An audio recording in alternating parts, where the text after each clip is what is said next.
पूरे राज्य का ये काफी गंभीर विषय है और राज्य से भी ज्यादा प्रभावित पलामू प्रमंडल है इस समस्या। विषय है अभी जेटेट की परीक्षा 9 वर्षों के बाद सरकार कराने का प्रयास कर रही है और उसमें भी 16 का जो नोटिफिकेशन था, 16 के नोटिफिकेशन के अनुसार जेटेट का परीक्षा 16 में हुआ, बहाली भी हुई लोगों की।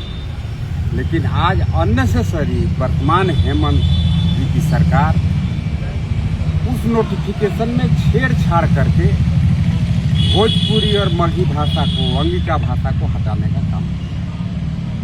अब सवाल है कि अगर एक रीजनल भाषा में बच्चे को मास्टर बनने के लिए और भी अन्य पद पर बहाल होने के लिए अगर किसी एक रीजनल भाषा में आपको अगर क्वालिफाई ही करना है तो आप भाषा को थोप नहीं सकते हैं हेमंत जी।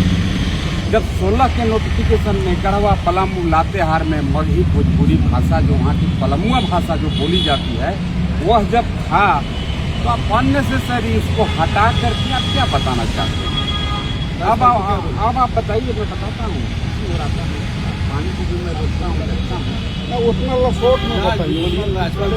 तो राज्यपाल जी ने बोला है कि मैं मुख्य सचिव से बात करूँगा, मुख्यमंत्री जी से बात करूँगा।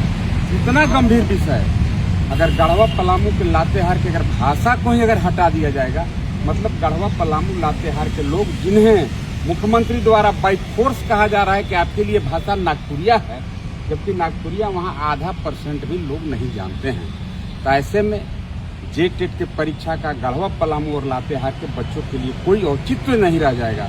तो हम लोग कहीं गवर्नर महोदय से कहे हैं कि इस पर इंटरवेंशन करिए और पूर्ववत 16 के नोटिफिकेशन के अनुसार मिथिलेश ठाकुर अभी बयान दिए हैं, उसके बाद आप और सदन में उठाए थे, आप सदन में भी नहीं उठाए इस मामले को लेकर के। तो लग रहा है कि वो बयान दिए हैं, कुछ बयान के आधार पर आप आनन फानन में यहाँ पहुंचे। नहीं, आपको पता होना ऐसा लग रहा है। नहीं, ठीक है, ऐसा लग रहा है तो आपको बढ़िया लग रहा है। इस पर मिथिलेश ठाकुर जी ने भी बयान दिया गढ़वा में। मैं गढ़वा में इस पर प्रेस कॉन्फ्रेंस किया था 2 दिन पहले। उसके बाद मिथिलेश ठाकुर ने कहा कि मैंने भी इस विषय को लेकर के मुख्यमंत्री जी को पत्र लिखा। अरे इस कबूतर जा वाला थोड़े जमाना है, ये पत्र भेज रहे हैं। पत्र भेजे, क्या जवाब आया नहीं बताएंगे, लेकिन पत्र भेज दिए। खुद उन्होंने शपथ लिया मैथिली भाषा में।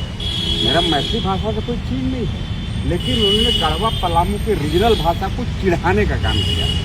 जिन लोगों ने उन्हें वोट दिया उन्हें चिढ़ाने का काम किया। थोड़ी उस पर ज़्यादा नहीं जाएंगे।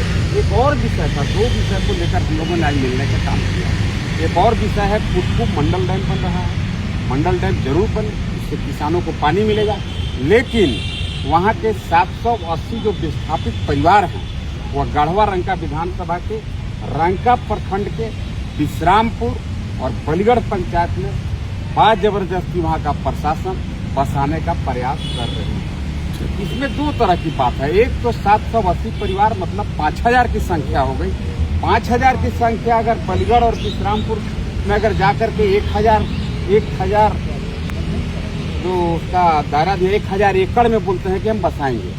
1000 एकड़ में अगर 5000 लोगों को बसाया जाएगा, मतलब बादल फटने टाइप का, आदमी फट गया, आदमी का बाढ़ आ जाएगा। जो लोग पहले से वहाँ रह रहे हैं वो तबाह हो जाएंगे। और उसमें दूसरा भी एक टेक्निकल प्रॉब्लम है। मंडल डैम में जो विस्थापित लोग हैं वो सभी पेशा एक्ट से प्रोटेक्टेड हैं। वो 5th शेड्यूल में आता है वह जगह जहाँ के ट्राइबल को आप स्थापित वहाँ से विस्थापित करिएगा। गढ़वा विधानसभा के विश्रामपुर और बलिगढ़ पंचायत में आप स्थापित करना चाहते हैं। और पिछले 8 दिसंबर को जिला प्रशासन ने बलपूर्वक बलिगढ़ गांव और विश्रामपुर के लोगों के भावना के विपरीत जाकर के पुलिस बल के माध्यम से महिलाओं पर लाठी चलवाने का काम किया। कई महिलाओं को खींच करके फेंक दिया गया।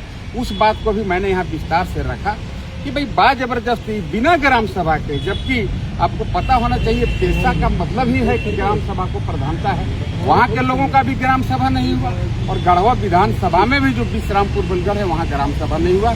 ऐसे में गैर कानूनी तरीके से सरकार बसाना चाहती है और हम उसका विरोध करते हैं। और महामहिम राज्यपाल से हम निवेदन किए हैं उन 780 परिवार के लोगों को अन्यत्र कहीं बसाया जाए ताकि गढ़वा रंका विधानसभा का विश्रामपुर और बलिगढ़ तबाह न हो।